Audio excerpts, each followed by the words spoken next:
some very disturbing news coming out of South Korea. An Associated Press investigation has uncovered mass amounts of child beatings, like beating children to death, raping them, and other crimes against children took place on a mass scale at a former institution called Brothers, where homeless children, orphans, and other such people who were deemed as undesirables were taken and forced into doing labor for a company. That's right. Essentially, the great horror story that we're fed about so-called, concentration camps, in actuality labor camps in the DPRK, actually took place in South Korea. In fact, this investigation goes as far back as the Olympics in South Korea in 1988. Now, the Associated Press was actually able to verify a great deal of the facts through government documents that have since been released.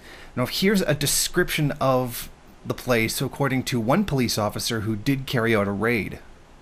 "I remember thinking, this isn't a welfare facility, it's a concentration camp. People lay coughing and moaning in a squalid sick ward, just wanting to die." Now, as of yet, even though this occurred as far back as 1988, no one has been held accountable for the crimes that have been carried out against these children and some adults. Now, previous investigations have been attempted, but the two previous were stopped by government officials. Two early attempts to investigate were suppressed by senior officials who went on to thrive in high-profile jobs. One remains a senior advisor to the current ruling party. Local officials needed somewhere to put the vagrants they were charged with corralling, so each year they renewed a contract with Brothers that required an inspection of how the inmates were treated and how the facility was financially managed. There have been thousands upon thousands of traumatized children, and as of yet, none of them have received any compensation for what they went through. And that's absolutely disgusting. The guy who was behind this, a man named Park, is still free. And so far, no one has yet managed to actually find him. Now, these factories were actually meant to be rehabilitative. Like, they were meant to rehabilitate, people for being homeless because, according to them, people just choose to be homeless. But by the end of 1986, they were actually turning a great deal of profit in terms of 11 companies that were actually engaged in this. Now, it isn't just sickening enough that this took place, but this guy actually got awards for his inhumanities. The owner of Brothers, Park, received 2 state medals for social welfare achievements and sat on a government advisory panel. His version of his story even inspired a 1985 television drama about a man's heroic devotion to caring for what he called bottom life people. Now, the facility finally closed its doors in 1988. Now, recently, people were out there looking to develop the land, and laborers who were out there dug up over 100 human bones in the nearby area.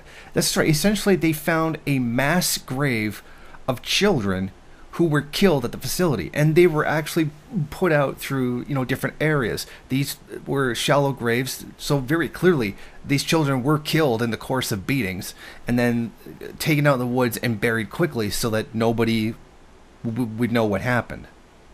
But this kind of absolute horror, it wasn't even just children, it was disabled people. Disabled people were given the same treatment. They were raped, they were murdered, and they were buried in these graves. And today, no one has suffered any consequences for what happened. And even some of the people who were involved in covering up what happened, one of them is still working in the government today. This is the same government that would have us believe that there are these insane, crazy, horror story death camps in the DPRK.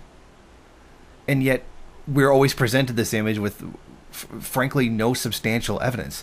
Yet, here we have them digging up their own past and finding that essentially the concentration camp that they had, where they raped and murdered children. I mean, like, something that would be a ridiculous exaggeration actually did happen here, and the survivors of it are speaking out against it.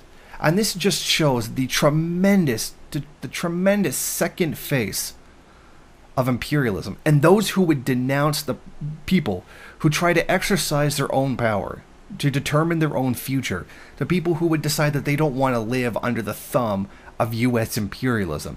But we're supposed to believe all of their crazy stories and accept them without evidence about the DPRK. Thank you for watching. Won't you go ahead, rate, comment, subscribe, and share on various social media. And if you want, you can head over to my Patreon page and show your support. Or you could head over to the MRN bookstore and check out some of the latest books available.